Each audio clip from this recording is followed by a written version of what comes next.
Hello guys, welcome back to my YouTube channel tastes of Kakinada. ఈరోజు video వచ్చేసరికి మా terrace garden మీద అయితే చెర్రీ టమాటోస్ అయితే వచ్చాయి. సో వాటిని అయితే నేను హార్వెస్ట్ చేస్తున్నాను. లాస్ట్ 2 ఇయర్స్ నుంచి కూడా నా దగ్గర చెర్రీ టమాటో సీడ్స్ అనేవి లేవన్నమాట. బట్ వింటర్ సీజన్ వచ్చేసరికి మాకైతే వాటికి అంతటా అవే మొలిచి ఇలా కాయలు అనేవి కాస్తాయి. చాలా సర్ప్రైజింగ్గా అయితే ఉంటుందన్నమాట నాకు ఎప్పుడు కూడాని. బట్ ఈసారి అయితే నేను సీడ్స్ తీసి దాయాలనుకుంటున్నాను. ఈ చెర్రీ టమాటోస్ని గ్రో చేయడం కూడా చాలా ఈజీ అనమాట. జస్ట్ ఒక టమాటోని తీసుకుని జస్ట్ దాన్ని కొంచెం నలిపేసి వాటి సీడ్స్ అనేవి సాయిల్లో వేస్తే మనకి ఈజీగా గ్రో అయిపోతాయి. వితిన్ 4 to 5 డేస్లోనే ఇవైతే గ్రో అయిపోతాయి. నేను ఆల్రెడీ చేశాను అనమాట. మొన్న రీసెంట్గా ఒక టమాటోని తీసుకుని చేశాను. నేను మీకు క్లిప్పింగ్లో కూడా యాడ్ చేస్తాను. నాకైతే ఇప్పుడు అవి చిన్న చిన్న బేబీ ప్లాంట్స్లా అయితే వచ్చాయి అనమాట. చూసారు కదా, 3 లీవ్స్ అన్నీ వచ్చున్నాయి కదా, అవన్నీ కూడా టమాటో సీడ్స్ అనమాట. మేము వేసిన టొమాటో సీడ్స్కి వచ్చిన ప్లాంట్స్ అనమాట అవి. ఇంకా అందులో చాలా ఉన్నాయి. ఎండుమిర్చి అవన్నీ కూడా వేసేసారు మా మదర్.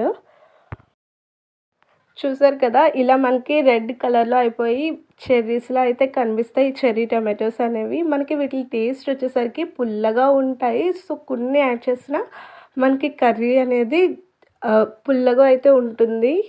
వీటికి కేర్ వచ్చేసరికి నేను ఎక్కువగా ఏం తీసుకోలేదు. జస్ట్ వాటరింగ్ అయితేనే చేశాను. బట్ ఇవైతే నాకు బాగా గ్రో అయ్యాయి అనమాట.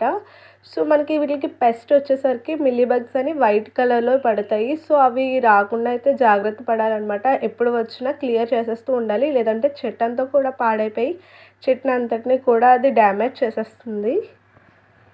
మనకి ఈ ప్లాంట్ అనేది సరిగ్గా గ్రో చేస్తే కాయలు అనేవి కూడా బల్క్లోనే ఇస్తాయి. తక్కువ అయితే ఇవ్వవు. ఎందుకంటే ఇంకా నాకు చాలా పూత ఉంది, అలాగే చిన్న చిన్న కాయలు కూడా ఉన్నాయన్నమాట.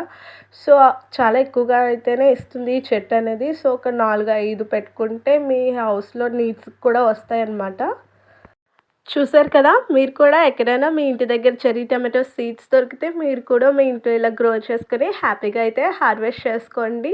నిజంగా మన ఇంట్లో పెంచిన వాటిని హార్వెస్ట్ చేస్తే చాలా సాటిస్ఫైయింగ్ అయితే ఉంటుంది. మీకు కనుక మా వీడియో నచ్చినట్లయితే లైక్ చేయండి, షేర్ చేయండి, సబ్స్క్రైబ్ చేసుకోండి. మరింత ఇన్ఫర్మేషన్ కోసం పక్కన ఉన్న బెల్ ఐకాన్కి ట్యాప్ చేయండి. అలాగే మీ ఫ్రెండ్స్ అండ్ ఫ్యామిలీకి కూడా షేర్ చేయండి. Thanks for watching.